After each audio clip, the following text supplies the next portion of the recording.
Dito sa Papa Dudut Stories, ikaw ay hindi nag-iisa.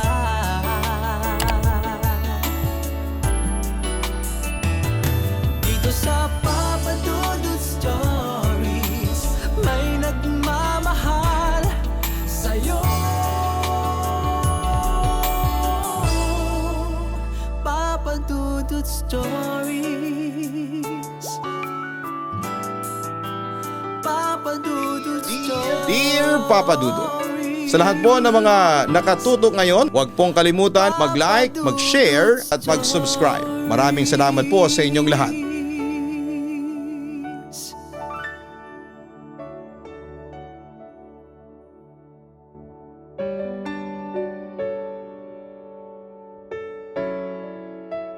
Magandang gabi sa lahat, lalo na ang mga nakatutok ngayon sa Papa Dudut Stories.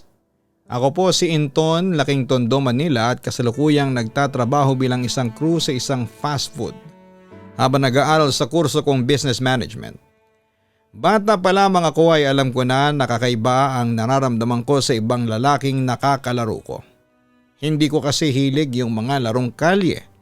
Mas gusto ko yung larong lato-latuan at bahay-bahayan. Kaya naman mas maraming batang babae ang naging kalaro at kaibigan ko kesa sa lalaki. May lalaki din akong mga kalaro na ganon din ang hilig tulad ng sa akin. Malamang ay tulad ko din po sila. Alam naman yon ng pamilya ko, tatlo kaming magkakapatid, si Ate Ira, yung panganay namin at si Kuya Inigo, yung sinundan ko.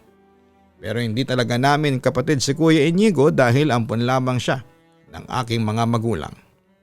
Hindi ko alam kung saan o ano ang pinagmulan niya. Basta ang alam ko lang ay nakita daw siya ni na mama at papa na inabandona sa labas ng simbahan. Naawa naman ang mga magulang ko kaya kahit na mahirap ang kanilang buhay ay kinupkop nila si Kuya Inigo. Ulila na kami sa ama. Hindi ko nga siya nakilala, baby pa lamang ako nang mamatay siya. Ang aming nanay ang nagtaguyod sa amin sa pamamagitan ng paglalaba at pagluluto ng pagkain na inilalako niya doon din sa may amin. Literal, na isang kahig isang tuka kami. Kaya naman hindi na nakapag-aral ang mga kapatid ko sa kolehiyo. Nang makatapos sila ng high school sa public school, syempre ay nagbanat na rin sila ng buto. 6 na taon ang agwat namin ni Kuya Inigo. Nagsimula siyang pumasok bilang waiter sa isang restaurant at si Ate Ira naman ay namasukan sa isang parlor na kinalaunan ay kinuha din siya na maging kasambahay ng may-ari ng parlor.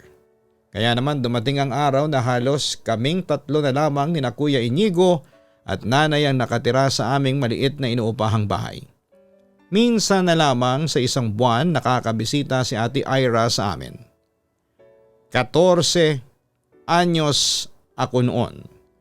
Nung una kong ma-experience ang isang bagay na siyang nagbigay ng labis na kasiyahan sa isang katulad ko. Papadudot aminado ako na nagkakagusto ako sa mga lalaking gwapo. Lalo na kung matipuno ang katawan.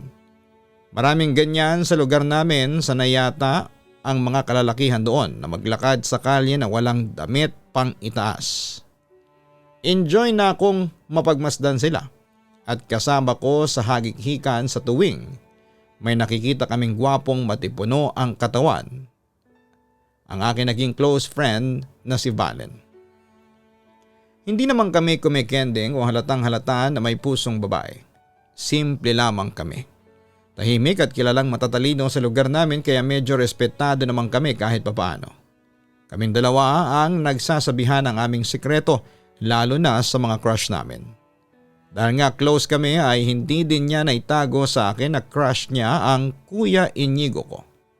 Gwapo kasi ang Kuya Inigo ko at dahil madalas din sa gym ay maganda ang katawan nito. Lalo pa nga daw naglalaway si Valen sa gayak ng kuya kong papasok na siya sa kanyang pinapasukan.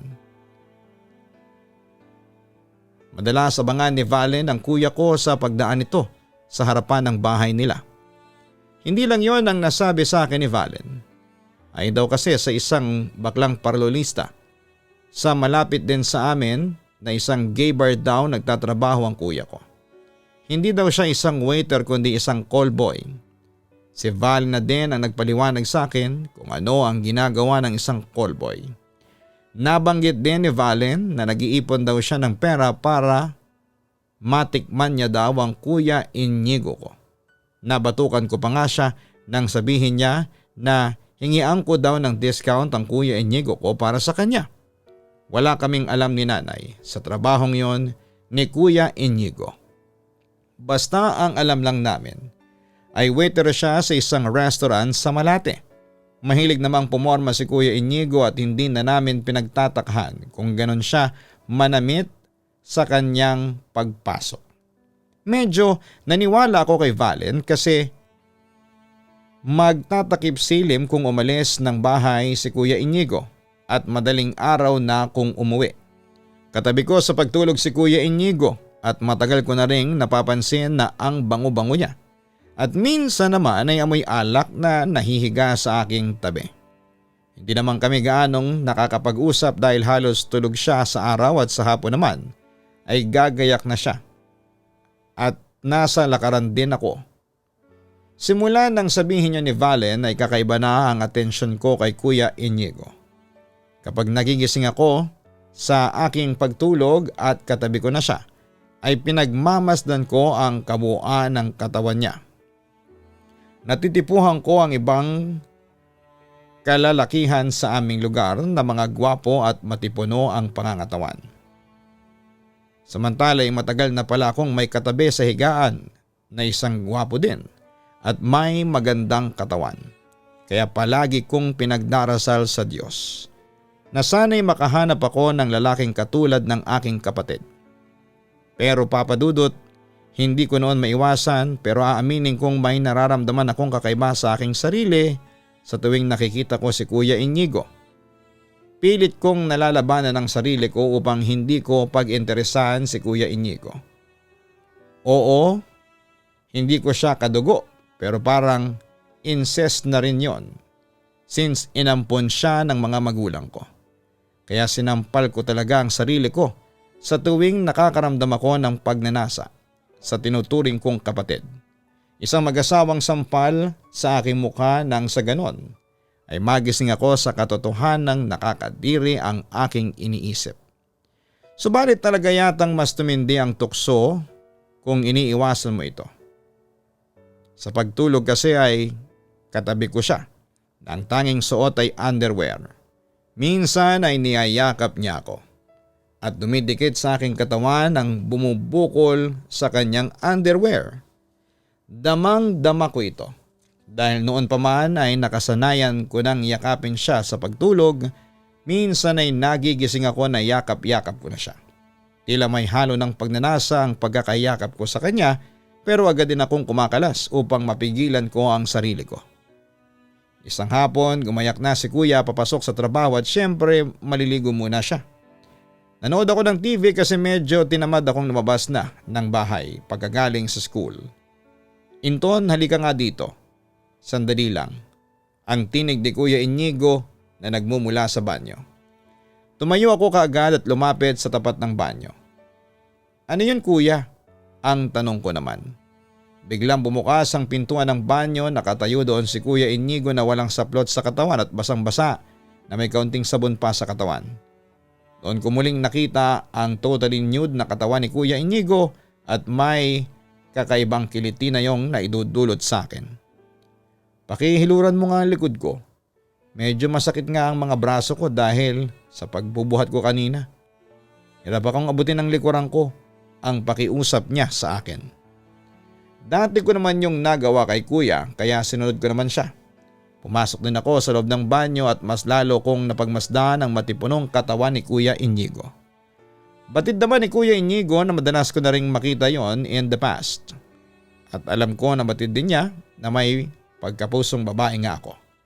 Pero baliwala yun sa kanya at ayos pa rin na makita ko siya na ganong ayos niya. Inabot niya ang labakara at sinimulang kong hilurin ang likuran niya. Balita ko madalas kang tumambay sa mga parlor kasama yung bading na si Valen. Ang biglang nasabi sa akin ni Kuya Inigo. Si Vane lang naman ang close friend ko dito at classmate ko siya. Pero hindi ako tumatambay sa parlor. Ayoko nga doon magpunta. Ang sabi ko naman. Inaalala ko lang ikaw. Baka tuluyan ka ng bumigay at maging parlolista din. Grabing chismis sa parlor kaya iwasan mo na sila. Ang nasabi naman ni kuya. Si Valen na nga lang po ang kaibigan ko dito. Paano po yun kuya? Ang tanong ko naman. Alam ko naman na mabait si Valen at tulad mo ay matalino din. Pero sabihan mo siya na huwag na makikipagkaibigan sa mga parlolistang bading. Ang tugon naman ni kuya. Tumango lamang ako. Baka dumating ang araw na pati ako ay pag-interesan mo na. Ang dugtong pa ni kuya. Namutla ako noong sinabi niya yon. Kuya naman matagal ko nang nakikita kang hubot-tubad. Kahit nga hawakan ko tong junior mo walang dating sa akin. Ang biro ko na lamang dahil medyo kinakabahan ako sa mga sinasabi ni kuya. At baka naramdaman na niya ang kakaibang nararamdaman ko sa kanya. Napatawa lamang siya sa akin.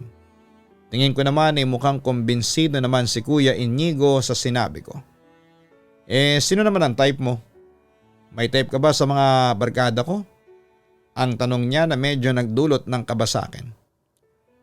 Huwag mong sabihin sa kanya kuya ha. Si Max, ang unang pangalang pumasok sa isipan ko. Siya ba? Ayos ka ding pumili ha. Bukod sa gwapo at magandang katawan, matangkad pa. Ang nabanggit naman ni kuya. Secret natin yun kuya ha. Ang sabi kong muli. Sure, ang maikling tugon niya. Gusto ko sanang tanungin si Kuya Inigo sa totoong trabaho niya para kasing game siyang makipag-usap sa akin.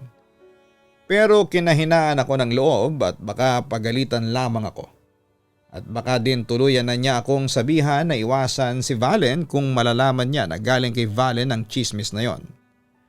Matapos makagayak ni Kuya Inigo ay umalis na rin siya kaagad. May malaking event daw sa restaurant na pinapasukan niya at kailangan niyang maaga siya doon. Sa pag-alis ni Kuya ay naiwan akong nag-iisa sa bahay. Muling sumagi sa aking isipan ang katawan ni Kuya. Pero muli kong sinampal ang aking muka para magising ulit ako sa aking kahibangan. Sa kabilang banda para mabaling ang atensyon ko sa iba ay kinuha ko na lamang ang cellphone ko at nag-browse na lamang ako sa Facebook. Tapos ay nag-message sa akin si Valen na mag-download daw ako ng Grindr app. Isang dating app na para sa mga katulad naming LGBTQ members. Dinownload ko pero dahil sa 14 pa lamang ako noon ay nireject ang unang sign up ko. Kaya nag-decide na lamang akong magpanggap na 18 years old. At yun na nga papadudot, doon na nagsimula ang makulay kong buhay bilang bakla. Marami namang nagpakita ng interes sa akin. Since hindi naman sa pagmamayabang pero maputi, matangkad at ang sabi nga nila ay may itsura naman daw ako. Yun nga lang ay masyado akong baby face sa personal. Yung mga pictures at thirst traps na nilalagay ko sa Grindr ay inedit ko para magmukha akong matured. At yun na nga effective naman ang mga thirst traps dahil may mga nagme-message sa akin. Yun nga lang kapag nagmi-meet up na kami ay umaatras sila kasi nalalaman nilang menor de edad pa ako. Sino ba naman ng baklang may gustong magsumbong sa bantay bata? Siyempre wala. Kaya ang ending nga ay nga sa huli. Hanggang sa merong nag-message sa akin at nagulat ako kasi nakilala niya ako. Siya si Kuya Rendon, isa sa mga barkada at kasamahan daw ni Kuya Inigo. Isa siyang bisexual at matagal na raw siyang interesado sa akin. Kaya nagkita kami noon. Dinala niya ako sa bahay niya na malayo sa amin.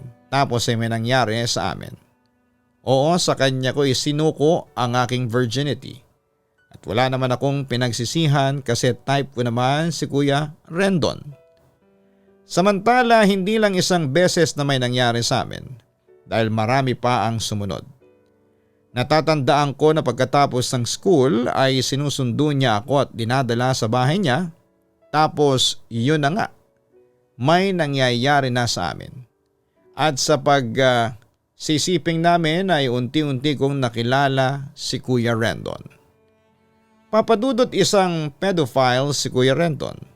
Inamin niya yun mismo sa akin na mas hilig daw niya ang mga batang lalaki kesa sa kasing edad niya. At ayon sa kanya, ang age bracket na hilig niya ay nasa 13 hanggang sa 17 years old. Nung unay wala namang problema yun sa akin, not until isang araw ay may sinasama na siyang kabataang lalaki na mas bata sa akin ng 1 taon. Kung hindi ako nagkakamali, Ralph ang pangalan nito at sinasama niya ito sa pagsisiping namin. Pero kahit na bakla ako at sexually active na, sa edad na 14 ay hindi ko hahangarin na ma-involve sa pagsisiping kung saan marami ang involved. May hiya at respeto naman ako sa sarili ko. Kaya simula noon ay iniwasan ko na si Kuya Rendon. Sa kabilang banda hindi naman niya yon pansin since gwapo siya at madali niya akong palitan. Pagkatapos noon papadudot ay huminto na ako sa paggamit ng Grindr at hindi na ako nakipag-date kanino man. Ipinagtaka yon ni Valen at tinanong niya sa akin kung bakit.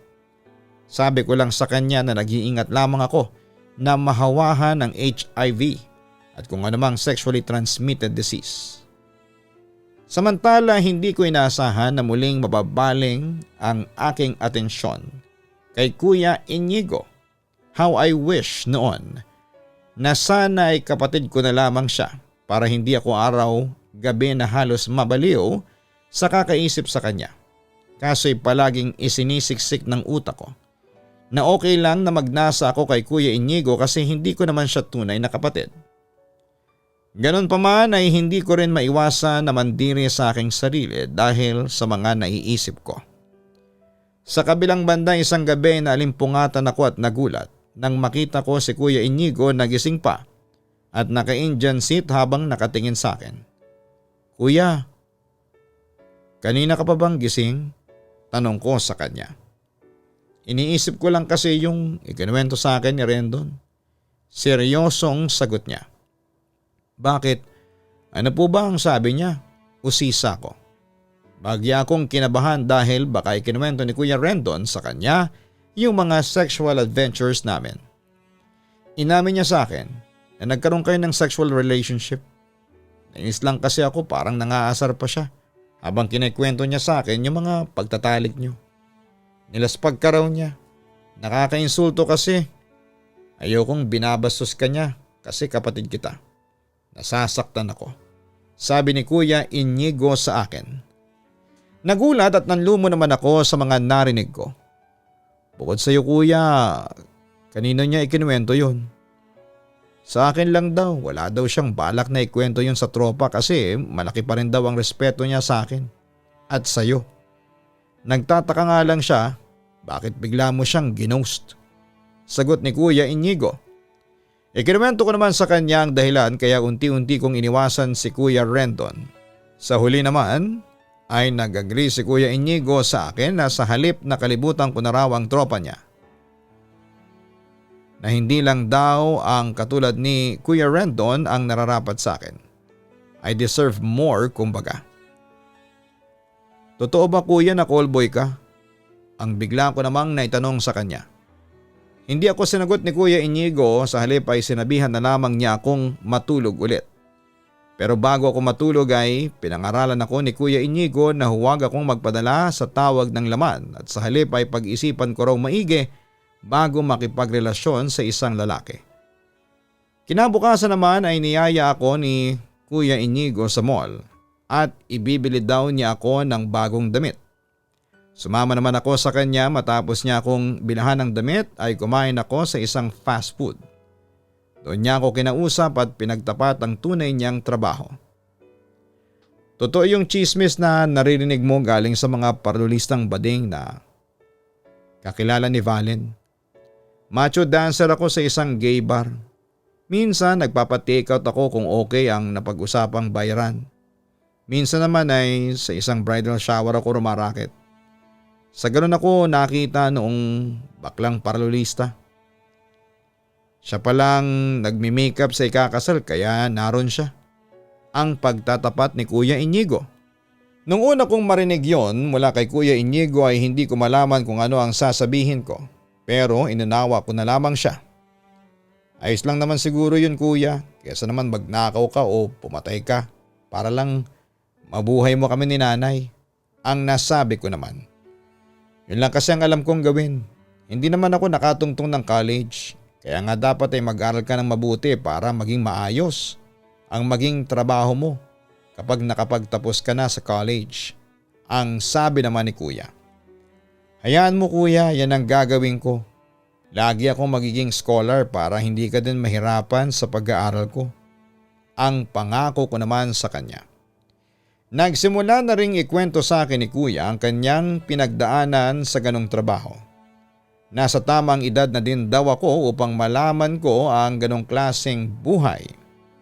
Batid niya na maaari din daw dumating ang panahon. Natatangkilikin ko ang lugar tulad ng pinapasukan niya. Pero binilinan niya ako na wala naman daw mali sa pagpunta sa ganong lugar. Ang mali lang daw ay kung yung perang gagastusin doon na meron pang mas importanteng dapat paglaanan. Kaya nga daw maraming matatandang bading na walang naipundar. Nakabuhayan at naging kaawa-awa sila dahil wala na nga silang pera wala na rin silang makuhang lalaki na magmamahal sa kanila. Alam mo ba? Wala nagti-take out sa akin kagabi. Dahil big night sa bar ang daming baguhan na mga bata ang sinalang sa bar. Siyempre mas pinili sila ng mga customers. Pero ayos pa rin naman. Magaling naman akong gumiling kaya malaki din ang tip na nakuha ko sa mga customers. Ang sabi naman ni kuya. Os, magaling ka ba talagang sumayaw? Ang biro ko sa kanya. Oo naman, basta mamaya ipapakita ko yon.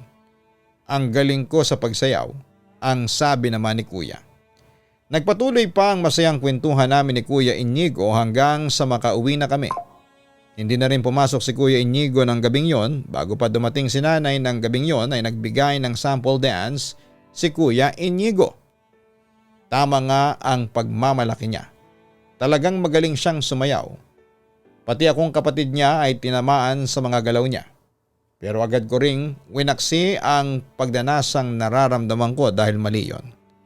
Dahil nga naging open na kami ni Kuya Inigo sa isa't isa ay mas naging close talaga kami. Samantala nang tanungin niya ako kung gusto ko bang ma-inlove ay sinabi ko lang na wala pa akong bala kasi nakafocus ako noon sa pag-aaral. Lumipas naman ang isang buwan ay may dinala si Kuya Inigo na lalaki sa bahay namin na nakilala ko sa pangalang Max. Mainit namin siyang tinanggap sa bahay at si mama pa ay inalok pa ang tropa ni Kuya Inigo na sa amin maghapunan.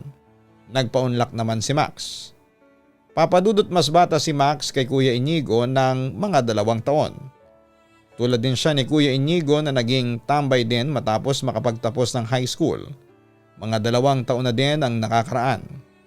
Tulad din ni Kuya Inigo ay maugong din ang chismis sa kanya na isa din siyang callboy.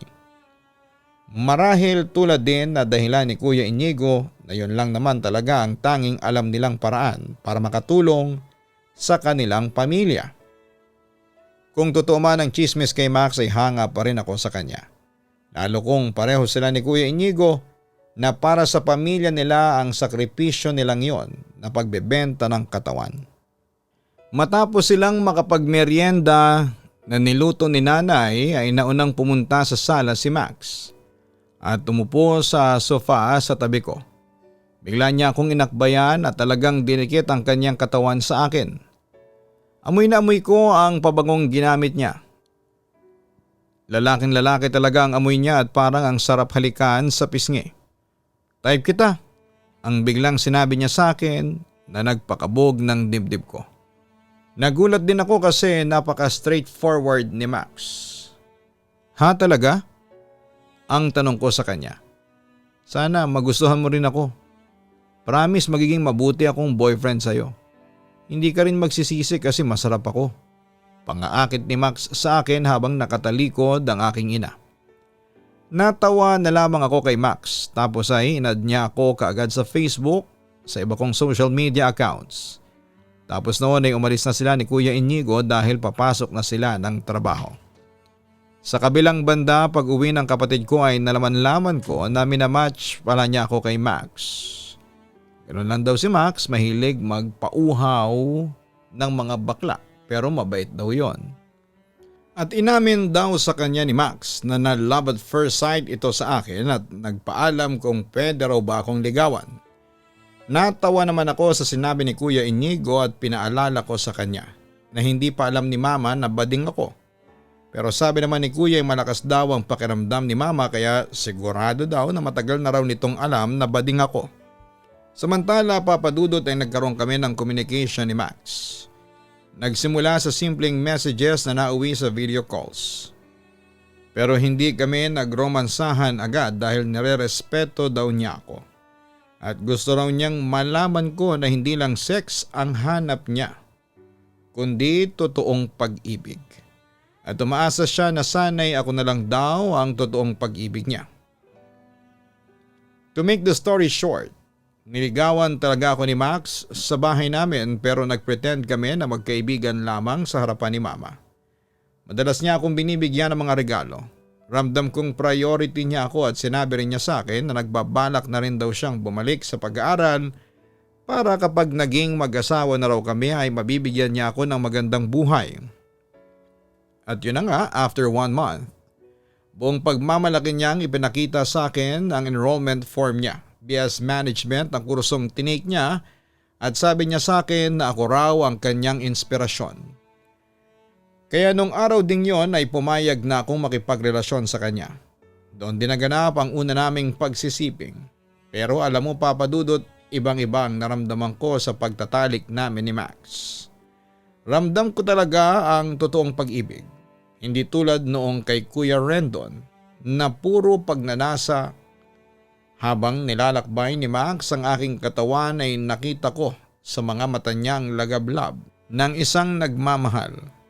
I love you, ang sabi ni Max at hinalikan niya ako sa aking mga labi. I love you too, ang nabanggit ko na lamang nung bumitaw na siya sa halikan kahit laking pagtataka ko sa nasabing yon ni Max. Nang maganap ang pagsisiping namin yon ni Max, ay naging madalas na rin na tumambay sa bahay si Max kahit nawala si Kuya Inigo. Naramdaman ko na tila seryoso siya sa pakikipagrelasyon sa akin. Ayos naman yon sa akin dahil talaga namang gwapo si Max. Wala din naman siyang masasabi sa akin dahil asikaso ko naman siya sa tuwing nasa bahay siya. Kapag wala si nanay ay nakukuha din naming magtalik. Sa tuwing yayayain akong mag-mall at manood ng sine ni Kuya Inigo ay lagi nang kasama si Max. Parang laro-laro lang sa amin ang pagkakasundo namin ni Max na kami na. Pero habang tumatagal ay nagiging malapit talaga kami ni Max sa isa't isa. At nararamdaman ko na ang pagkalinga niya sa akin. At ganoon din naman ako sa kanya, Papa Dudut. Naipagtapat na rin sa akin ni Max ang tunay niyang trabaho. Dati din siyang macho dancer sa gay bar na pinapasukan ni Kuya Inigo. Pero may nakaaway daw siyang isang callboy. Nakabit daw ng may-ari ng bar. Kaya napilitan siyang lumipat ng trabaho at napunta siya sa isang massage parlor na ang mga masahista ay nag-extra service para mas malaki ang kita. Sinabihan ko naman si Max na walang problema sa akin kung callboy man sila ni Kuya Inigo. Basta ba wag silang manggagansyo ng kanilang customers or magte-take advantage sa kahinaan ng isang katulad ko. Nangako naman si Max na trabaho lang talaga ang sa kanya. Pero pinagdiinan niya na huwag ako magsiselos sa mga customers niya dahil trabaho lang talaga yon. Hindi nakaiwas sa mapagmasid kong best friend na si Valen ng pagiging malapit ko kay Max. Pati kasi ang mga kwento ko ay naisasama ko ang pangalan ni Max. Napaamin naman niya ako na may kakaiba ng relasyon kami ni Max. Siyempre nakadama ng kaunting inggit si Valen. Kaya naman hiniling niya na tulungan ko siya kay Kuya Inigo. Kahit man lang daw one night stand kay Kuya Inigo ay matulungan ko siya. Willing din daw siyang magbayad pero hindi niya daw pakayang maibayad yung talagang presyo ni Kuya Inigo sa serbisyo nito. Medyo nagalit ako kay Valen nang sabihin niya yon, subalit agad din naman siyang nagpaumanhin. Hindi ko naman daw siya masisisi kasi talaga namang iba ang datingan ni Kuya Inigo sa kanya. Sana din daw ay matulad siya sa akin na nagkaroon ng isang Max sa buhay ko. Naunawaan ko naman siya at hindi na ako tuluyang nagalit pa sa kanya. Pero sa loob-loob ko ay parang gusto ko na ring maisakatuparan ng pangarap niya. Hindi ko nga lamang alam kung papaano ko gagawin at baka magalit sa akin si Kuya Inigo dahil parang binubugaw ko pa siya sa matalik kong kaibigan.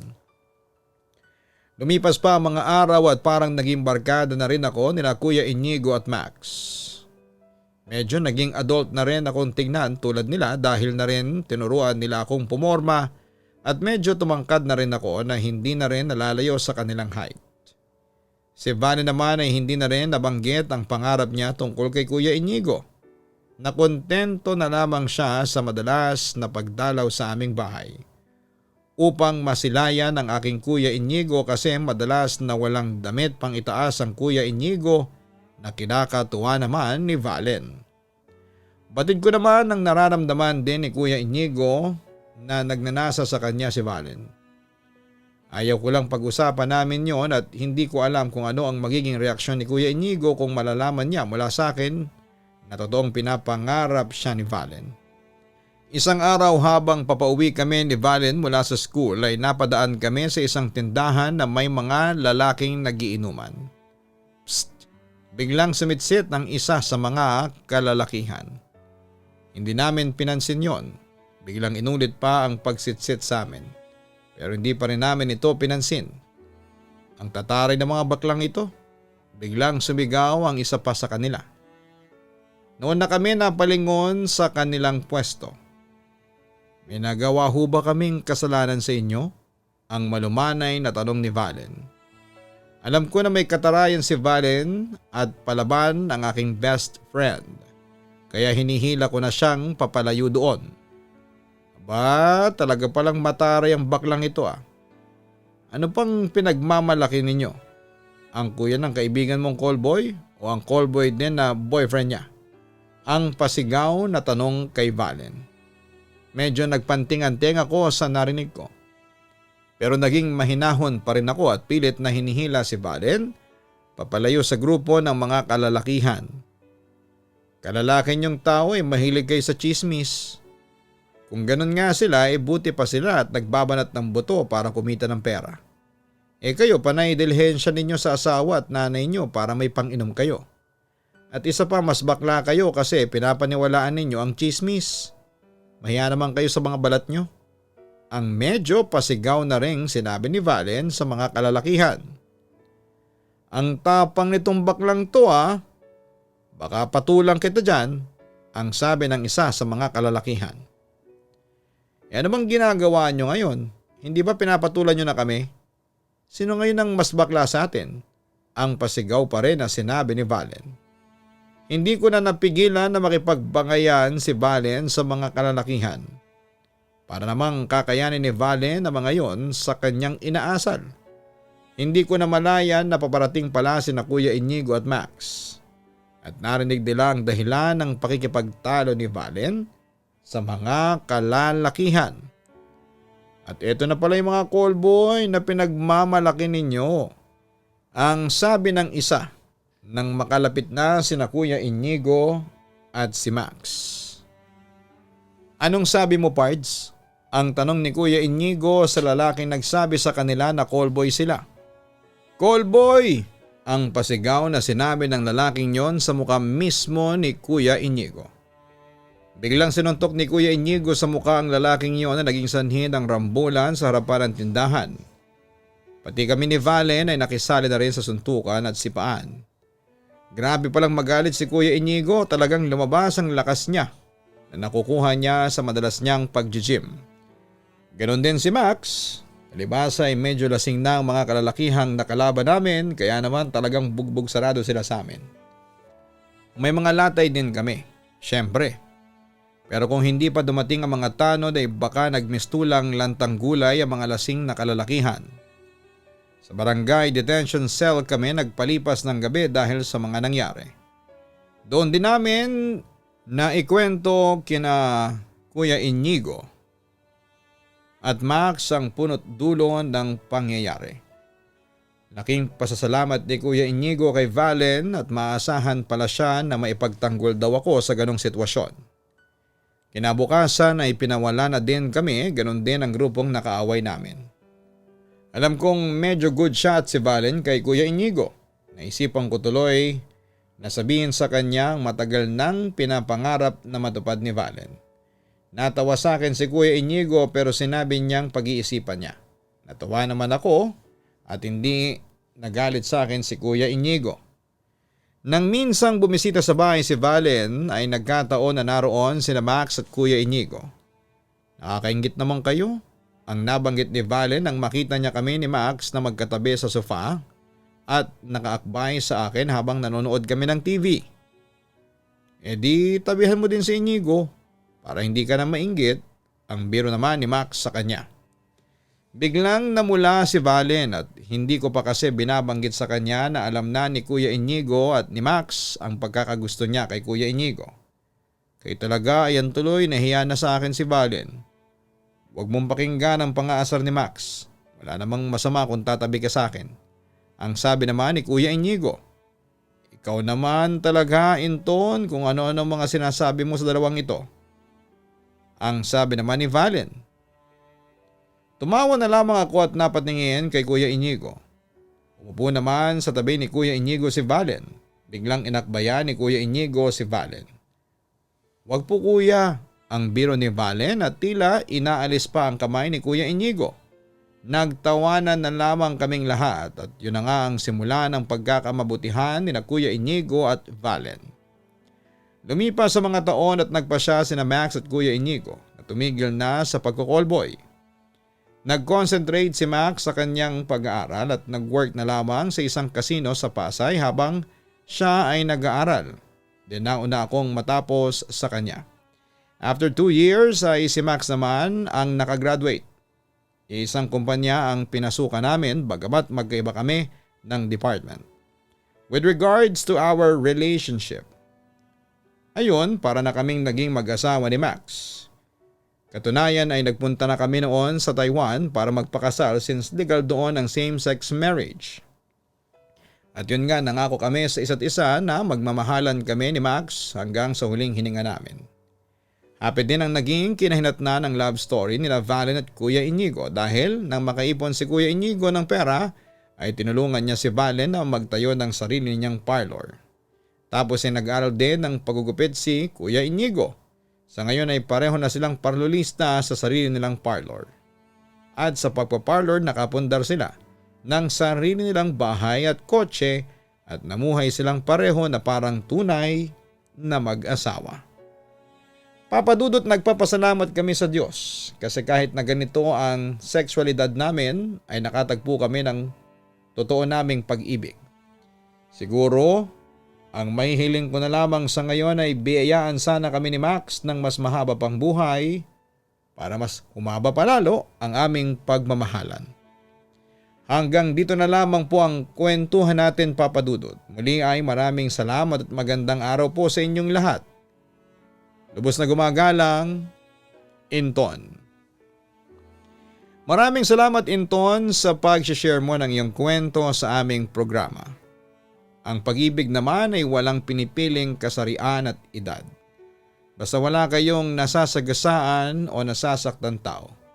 Lahat tayo ay may karapatang magmahal at mahalin at lahat tayo ay deserve na maging masaya sa taong makakasama natin sa habang buhay. Kaya congratulations sa inyo Inton and Max at ganoon din kina Inigo at kay Valen.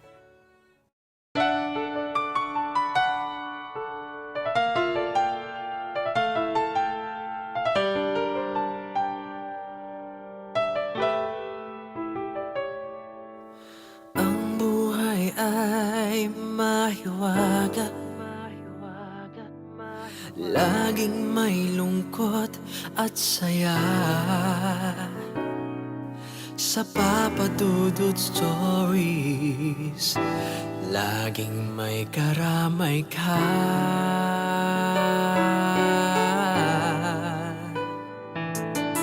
Mga problemang kaibigan,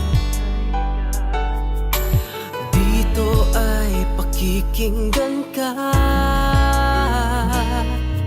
sa Papa Dudut Stories. Kami ay iyong kasama dito sa Papa Dudut Stories. Ikaw ay hindi nag-iisa.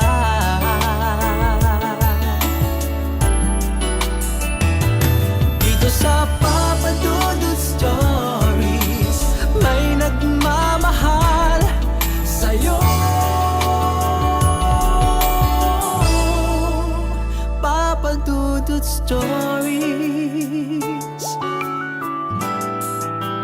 Papa Dudut Stories,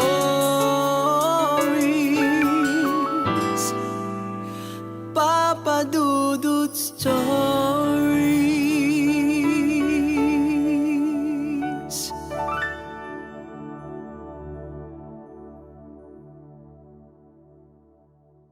Matakot, kabahan sa mga kwentong nakakagimbal sa Kaistorya YouTube channel with daily post at 7 p.m. Makipagkulitan! So ayun po guys, nagkakagulo na po tayo ngayon dito. Nakikita po natin si Gian. Hi everyone! So ayun na po, may mga bisita po kami. Andito po ngayon. Makipagtawanan!